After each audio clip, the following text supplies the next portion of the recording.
말씀은 시편 41편입니다.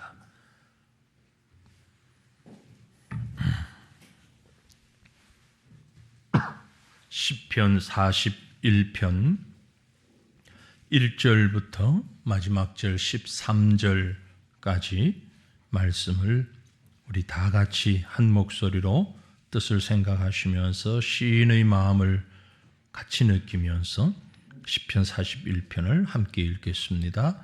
가난한 자를 보살피는 자에게 복이 있으며 재앙의 날에 여호와께서 그를 건지시리로다.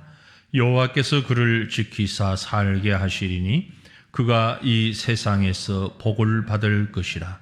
주여 그를 그 원수들의 뜻에 맡기지 마소서. 여호와께서 그를 병상에서 붙드시고 그가 누워있을 때마다 그의 병을 고쳐주시나이다. 내가 말하기를 여호와여 내게 은혜를 베푸소서. 내가 주께 범죄하여 싸우니 나를 고치소서 하였나이다. 나의 원수가 내게 대하여 악담하기를 그가 어느 때나 죽고 그의 이름이 언제나 없어질까 하며 나를 보러 와서는 거짓을 말하고 그의 중심에 악을 쌓았다가 나가서는 이를 널리 선포하오며 나를 미워하는 자가 다 하나같이 내게 대하여 수군거리고 나를 해하려고 꾀하며 이르기를 악한 병이 그에게 들었으니 이제 그가 눕고 다시 일어나지 못하리라 하오며 내가 신뢰하여 내 떡을 나눠 먹던 나의 가까운 친구도 나를 대적하여 그의 발꿈치를 들었나이다. 그러하오나 주 여호와여 내게 은혜를 베푸시고 나를 일으키사 내가 그들에게 보응하게 하소서. 이로써 내 원수가 나를 이기지 못하오니 주께서 나를 기뻐하시는 줄을 내가 알았나이다. 주께서 나를 온전히 난중에 붙드시고 영원히 주 앞에 세우시나이다. 이스라엘의 하나님 여호와여 영원부터 영원까지 송축할지로다. 아멘. 아멘. 보편적으로 우리 사람들은요, 부를 축적하고 돈을 많이 가지고 성공을 거두고 또 쾌락을 즐기면 그게 행복이다, 복받은 사람이다, 그렇게 생각합니다. 착각할 때가 많이 있죠. 제가 한 통계를, 가장 최근 통계를 보았습니다. 영국 옥스퍼드 대학에서 의뢰해서 갤럽이 조사해서 지난 3월 19일 한 두어 달 전에 발표한 세계 행복 보고서 2026년 이라는 것을 발표를 했습니다. 세계 행복 보고서, 그것을 지도로 이렇게 그려놓고 지금 제가 이렇게 캡처해서 놓았기 때문에 이 상태로밖에 못 보는데 여러분 혹 더 찾고 싶고 더 알고 싶으시면 국회 도서관, 국회 인터넷 도서관에 들어가면 지금 이게 떠 있습니다. 그래서 클릭하는 데마다 그 현상들을 그대로 이렇게 볼 수 있어요. 예를 들어서 캐나다, 미국, 그게 이렇게 클릭하면 다 이렇게 되어 있습니다. 세계 행복 지수 147개국을 조사를 했는데 우리나라는 147개국 가운데 몇 위 정도 될까요? 대한민국이 색깔이 진할수록 행복도가 높은 겁니다. 연할수록 행복도가 낮은 겁니다. 잘 지금 안 보이실지 모르지만 대한민국 보면 진한 색깔이 아니죠. 그죠? 한국은 전체 147개국 가운데 67입니다. 100점 만점에 60점 정도 되는 그런 상황이에요. 아시아에 있는 주변 국가들 가운데 우리보다 높은 나라들을 보니까 대만이 26위예요. 대만이. 일본이 61위고요. 중국도 우리보다 좀 높습니다. 65위. 우리가 67위. 우리가 좀 우리 정직한 마음으로 약간 우리보다 낫다고 생각하는, 약간 얕게 보는 태국이 우리보다 행복도는 높아요. 52위예요. 필리핀도 56입니다. 그런데 우리는 67이에요. 뭘 기준으로 조사를 했냐면 1인당 GDP, 건강 기대 수명, 사회적 지지, 삶의 선택 자유, 관용, 부패 인식 이렇게 큰 6가지 대항목을 가지고 조사를 했어요. 여기 보니까 결국 현대를 살아가는 세계인들의 생각에는 이 행복이 뭐냐 하면 경제적인 여건, 정치적인 안정 이런 것들입니다. 재물의 많고 적음, 사회적으로 얼마나 안정되어 있는가, 안전한가 하는 것을 가지고 행복 지수를 따지고 다른 사람들과 다른 나라들과 비교하고 상대적인 빈곤감에 또 사로잡혀서 살게 됩니다. 예전에 오래전에 언젠가 이런 구체적인 게 아니고 아주 그 감정적인 것만 가지고 행복도를 조사했을 때 방글라데시가 1위란다 하고 한번 나온 거 가지고 많은 사람들이 계속 그런 줄 아는데 지금 방글라데시는 100위 밖에 있습니다. 120몇 위에 있어요. 다 아는 거죠. 인터넷이 이렇게 상용화되고 하면서. 제가 오늘 이 말씀을 드리는 이유는 오늘 우리가 묵상하려고 하는 시편 41편 이 말씀은 복잡한 현대를 살아가는 우리에게 행복이란 도대체 무엇인가, 행복한 인생이 무엇인가, 어떻게 사는 것인가를 잘 보여주고 있는 말씀이기 때문에 그렇습니다. 시편 41편 제일 먼저 시작하는 히브리어 원문의 제일 첫 글자는 복되어라 라는 말입니다. 그래서 제가 이 시편 41편을 행복이라는 단어로 포커스를 한번 맞춰보려고 하는 겁니다. 우리말에는 가난한 자를 이르지만 원문에서는 복되어라 라는 말씀으로 시작을 합니다. 이 얘기는 조건이나 환경이 우리의 행복을 이야기할 수 있는 기준이 되지 못한다라는 겁니다. 성경이 얘기하는 행복은 내적인 만족 혹은 하나님 앞에서의 가진 삶의 자세 이런 것들로 행복을 얘기하는 것으로 볼 수 있습니다. 그러면 오늘 시편 41편이 얘기하는 행복한 자, 어떤 사람이 행복한가라고 얘기했을 때 무엇보다도 오늘 말씀의 순서대로 보면 연약한 자들을 돌보는 자가 복이 있다. 부족하고 연약한 자, 이들을 돌보는 자가 복이 있다라고 얘기합니다. 1절, 2절, 3절, 본문 1, 2, 3절 말씀을 함께 읽어볼까요? 다시 한번.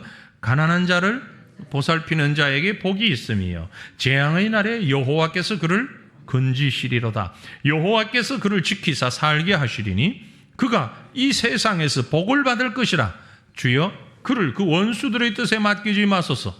여호와께서 그를 병상에서 붙드시고 그가 누워있을 때마다 그의 병을 고쳐 주시나이다. 아멘.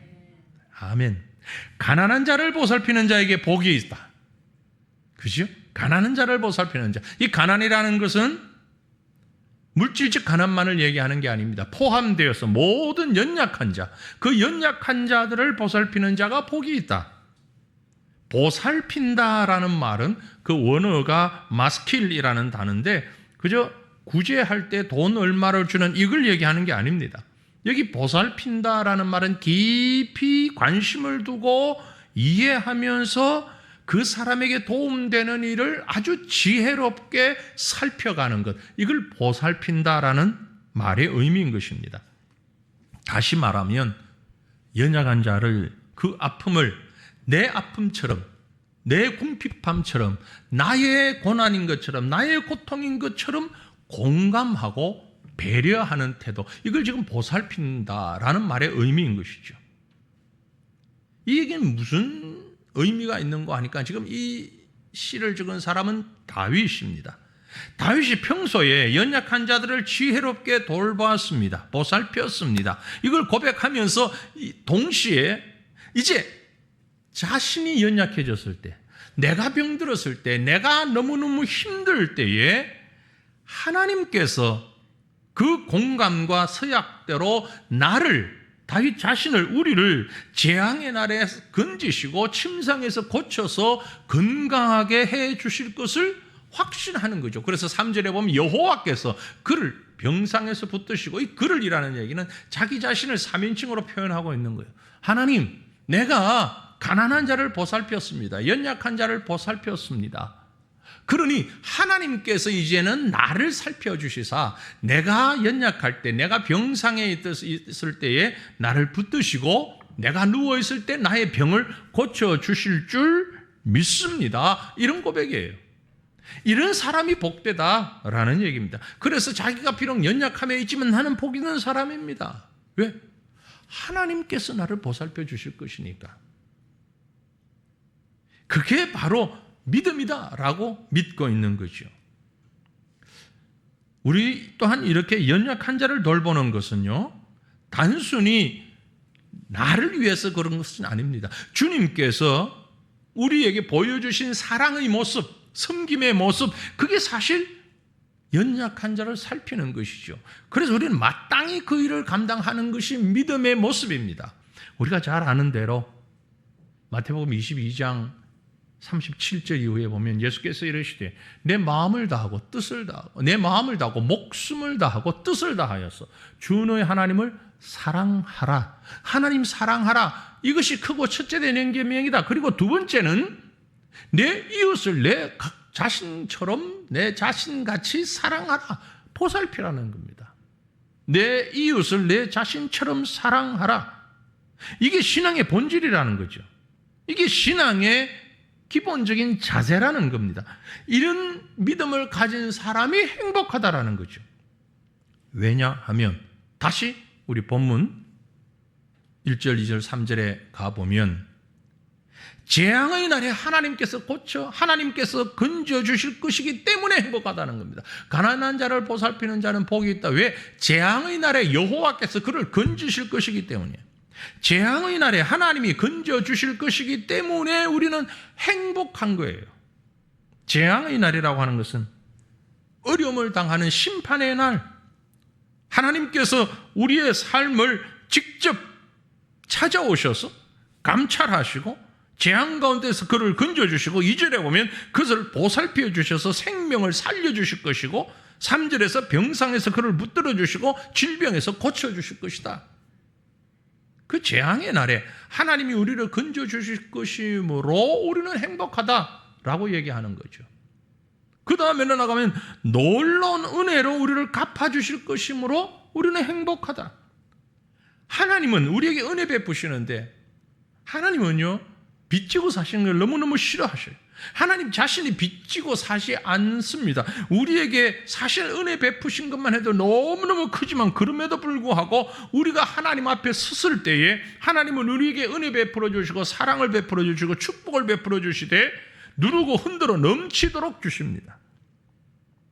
하나님의 도움의 손길은요, 우리가 상상할 수 없는, 내가 하나님 앞에 바로 살기 때문에 다윗이 고백했던 것처럼 내가 연약한 자를 도왔기 때문에가 아니라 하나님은 우리의 조건, 상황에 상관없이 우리에게 은혜를 베푸십니다. 제가 정말 좋아하는 말씀 가운데 하나가, 제가 여러 차례 이제 앞에서 여기에서 말씀을 전할 때 이 말씀을 인용을 하는데, 우리가 아직 죄인 되었을 때에 그리스도께서 우리를 위하여 죽으심으로 하나님께서 우리에게 대한 자기의 사랑을 확증하셨다는 거죠. 우리가 아직 죄인 되었을 때에 나는 그저 아직 여전히 예전에도 그랬고 지금도 그랬고 여전히 죄인임에도 불구하고 그리스도께서 나를 위하여 우리를 위하여 죽어주셨다는 거죠. 야, 이 말씀이 얼마나 크게 은혜가 되는지 몰라요. 내가 신자가 되었을 때, 내가 세례를 받았을 때 아닙니다. 내가 직분자가 되었을 때 아니에요. 내가 예배 꼬박꼬박 참석할 때, 내가 그래도 기도할 때 아니에요. 내가 성경을 2번 완독했을 때 그때가 아니라는 거죠. 얼마나 귀한 일입니까? 내가 헌금을 얼마 했을 때 그것도 아니에요. 내가 누구를 향해서 사랑의 마음을 가졌을 때 그것도 아니에요. 나는 여전히 죄인일 때에 still sinners, 계속해서 나는 여전히 죄인인데 하나님 앞에 갈 생각도 없고 하나님 은혜를 받을 아무 이유도 없는데 여전히 죄에 있는데 먼저 하나님께서 우리를 위해서 그리스도를 보내시고 우리를 위해서 죽으셨다. 이게 하나님의 사랑, 이 사랑을 믿는 신자라면 그 은혜를 받게 된 것에 대해서 감사할 줄 알고 행복해 할 줄 알아야 될 것입니다. 사랑하는 성도들이, 저와 여러분은 이렇게 행복한 사람들입니다. 행복하죠. 더 나아가서 심판의 날에 우리의 조그마한 행위를 인정해 주실 것이기 때문에 너무 우리는 행복한 사람이에요. 은혜로 구원받은 우리가 마지막 날에 하나님의 심판대 앞에 다 서게 될 텐데, 하나님이 나에게 베풀어 주신 것에 비하면 너무너무 비교도 안 될 만큼 조그마한 것임에도 불구하고 하나님은 우리의 선행에, 우리의 믿음의 자세에 복 주시고 상 주시고 그걸 높이 평가해 주신다는 거죠. 그래서 예비된 하나님의 나라를 상속받게. 상속이라는 말이 나올 때 저는 얼마나 기분이 좋은지. 이 땅에서는 받은 게 없기 때문에. 그러나 우리는 하나님 앞에 하나님의 나라를 상속받게 되는, 상속이라는 게 뭐 내가 잘해서 받는 건 아니잖아요. 딱 하나, 신분 때문에 받는 거잖아요. 우리의 신분이 하나님의 자녀가 되었기 때문에 하나님의 나라를 상속받는 이 복을 누리게 되는 겁니다. 더 나아가서 이제 오늘 말씀을 보니까, 오늘 우리가 살아가는 주변은 어떠하냐? 이렇게 복된 우리들임에도 불구하고 내 주변에는 배신하는 사람, 악한 행동하는 사람들 많이 있어요. 하지만 그 배신과 악한 행동들을 믿음으로 극복하는 사람에게 복이 있다고 오늘 성경은 말씀하고 있습니다. 다윗은요, 자기를 괴롭히는 원수들을 위해서 기도하고 있습니다. 다윗이 병을 앓고 있을 때, 무슨 병을 앓고 있었는지는 정확하게는 모르지만 병을 앓고 있을 때에 원수들이 다윗이 더 비참한 상황에 떨어지도록 악담을 일삼습니다. 누군가의 파멸을 고대하며 저주의 악담을 퍼붓는 원수들의 모습이 그려져 있죠. 마찬가지로 우리에게도 나를 향해 악담하는 자들이 있긴 마련입니다. 있을 수 있습니다. 5절 보세요. 본문 5절에 나의 원수가 내게 대하여 낙담하기를 그가 어느 때나 죽고 그의 이름이 언제나 없어질까? 야, 이 땅에서 그 이름이 사라질 거야. 죽을 거야. 세상 살다 보면 우리를 향해서 이런 악담하는, 뭐 이 정도 아니라 할지라도 망언을 쏟아놓는, 욕설과 악담을 쏟아놓는 저주의 말을 하는 이런 말을 들을 때 정말 듣기 힘들고 불편하죠. 그런데 그런 말을 참지를 못한다면 우리는 사실 그 말을 하는 사람과 같은 수준일 수밖에 없습니다. 믿음의 사람은요, 그 말을 듣고도 소화를 시켜야 되는데 방법이 있다면 비판을 새겨듣는 것처럼 유익하게 받으면 되는 겁니다. 정 안 되면 무시라도 하면 되는데 우린 자꾸 화를 내잖아요. 어느 정도인가 하니까 6절 7절 보니까 한술 더 뜹니다. 나를 보러 와서는 거짓을 말하고 그의 중심에 악을 쌓았다가 나가서는 이를 널리 선포하오며 나를 미워하는 자가 다 하나같이 내게 대하여 수군거리고 나를 해하려고 꾀합니다. 병에 누워있는 다윗을 찾아와요. 병문안을 왔습니다. 그리고 겉으로는 빨리 나으셔야죠. 빨리 회복하셔야죠. 위로의 말을 건네지만 속으로는 어떻다고요? 저 인간 언제 죽어? 무슨 병일까? 그리고는 밖에 나가가지고 곧 죽는데. 네, 그 사람 큰 병 걸렸대. 이제 못 산대. 악담을 퍼뜨리는, 그게 사람들의 아주 기본적인 모습인 것 같아요. 실제로 제가 경험했는데 대학 다닐 때인가 하여튼 아주 젊을 때에 제가 위장병이 나가지고 오래 한 일주일 동안 학교를 나가질 못하고 치료를 받았던 적이 있습니다. 회복해서 학교 갔더니 제가 암이 걸려서 죽을 거라고 그렇게 소문이 났더라고요. 위장병 걸려가지고 일주일 있다가 고쳐서 갔는데 암 걸려서 죽을 거라고 소문났더라고요. 그게 인간 세상의 사실 본성이에요. 그죠? 요거만큼 아프면 그 다음 사람은 조금 더 크게, 그 다음에 옮겨 듣는 사람은 좀 더 크게, 몇 번 더 지나가면 감당할 수 없이 엄청난 소문이 되어가지고 퍼지죠. 사탄이 하는 일이기 때문에 그렇습니다. 아이고, 나으셔야 될 텐데요. 저 사람 죽는데. 이런 사람들의 위선, 그것을 바라보면서 그런 사람들이 우리 주변에 분명히 있습니다. 심지어 오늘 말씀해 보니까 정말 믿고 가까이 했던 친구도 배신한다고 했어요. 9절 말씀 보세요. 내가 신뢰하며 내 떡을 나눠 먹던, 나와 음식을 같이 먹던 식구와 같은, 음식 먹는 사람이 식구잖아요. 식구와 같은 사람이, 나의 가까운 친구도 나를 대적하여 그의 발꿈치를 들었습니다. 발꿈치를 왜 들까요? 때리려고. 그렇죠? 때리려고 이런 발꿈치 들잖아요. 여러분 지금 안 보이시죠? 제 발이. 이 발꿈치를 들었다는 얘기는 그 말이에요. 창으로 찌르려고 찌른. 발꿈치를 들어 공격하는 거예요. 정말 슬프지만 이게 인간 세상의 비극입니다. 믿었던 사람, 믿었던 친구, 가족 같은 사람, 그들로부터 배신당할 때 얼마나 힘들어요. 다윗이 이 고백을 한 데는 역사적인 그 사건이 있었던 것 아닌가라는 생각이 들어요. 다윗이 정말 신뢰했던 친구면서 신하였던 사람이 누가 있어요? 아히도벨이라는 사람이 있습니다. 그가 압살롬이 아버지를 대항해서 반역을 일으켰을 때 그를 부추기고 그의 책사 노릇을 한 게 아히도벨이잖아요. 아마 그 상황을 놓고 이렇게 표현하지 않았을까라는 생각도 해봐요.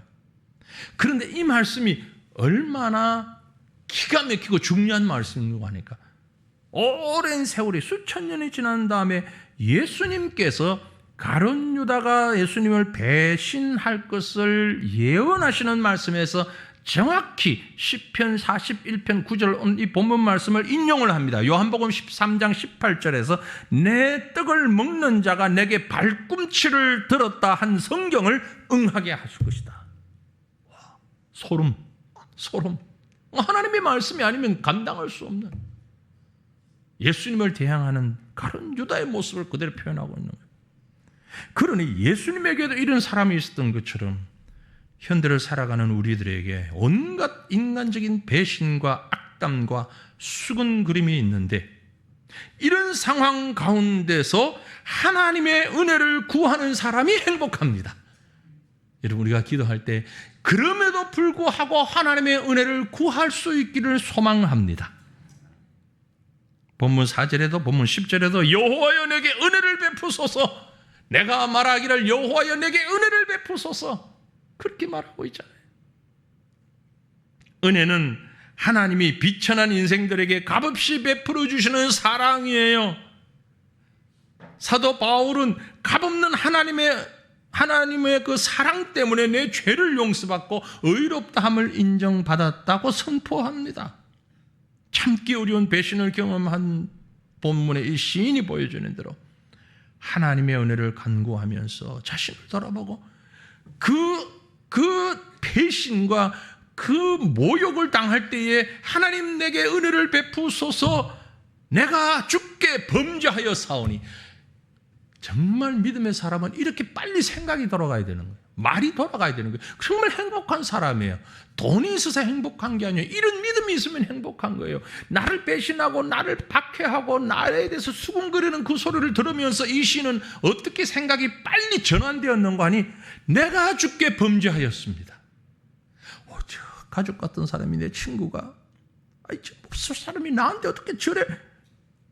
근데 나는 어떻게 하나님 앞에 어떻게 했지? 하나님 내가 잘못했습니다. 나는 더 큰 죄를 지었네요. 내가 주께 범죄하여 싸우니 주님 나를 고치소서. 내가 지금 다른 사람들 보고 손가락질하고 다른 사람들 보고 뭐 잘했니 잘못했니 얘기할 때가 아닙니다. 깜빡했네요. 하나님 내가 더 큰 죄인인 것을. 자신의 죄를, 자신의 범죄를 고백하고 회개하며 치유의 은혜를 구하고 있는 것입니다. 여러분 이 얼마나 귀한 마음입니까? 10절 11절을 보면 그러하오나 주 여호와여 내게 은혜를 베푸시고 나를 일으키사 내가 그들에게 보응하게 하소서. 이로써 내 원수가 나를 이기지 못하오니 주께서 나를 기뻐하시는 줄 내가 알았나이다. 그런 하나님의 은혜를 입게 될 때에 이 악담하는 자들, 수근거리는 자들, 그걸 내가 어떻게 할 수 있는 것이 아니라 하나님께서 해결하신다는 것을 깨닫게 됩니다. 그래서 그것 때문에 울고 앉아있는 것이 아니라 하나님을 향해서 호소할 때 하나님이 해결하실 줄 믿고 하나님께 찬양하고 감사하는 게 이 얼마나 행복한 사람입니까? 욕을 먹어도 하나님 앞에 나갈 수 있는 사람, 배신을 당해도 하나님 앞에 나갈 수 있는 사람, 속이 없었어, 생각이 없어서 너 아니에요. 내가 당한 배신과 내가 당한 그 모욕이 내가 하나님 앞에서 얼마나 완악한 자였는가를 돌아보게 하는 거울이 되었기 때문에, 그것 때문에 하나님 앞에 갈 수 있는 사람이 얼마나 행복한 사람이냐 이 말입니다. 보복이라고 하는 건요, 우리는 보복을 이에 이로 눈으로, 그건 율법적인 보복이에요. 그건 개인적인 복수를 보복으로 생각하시면 안 됩니다.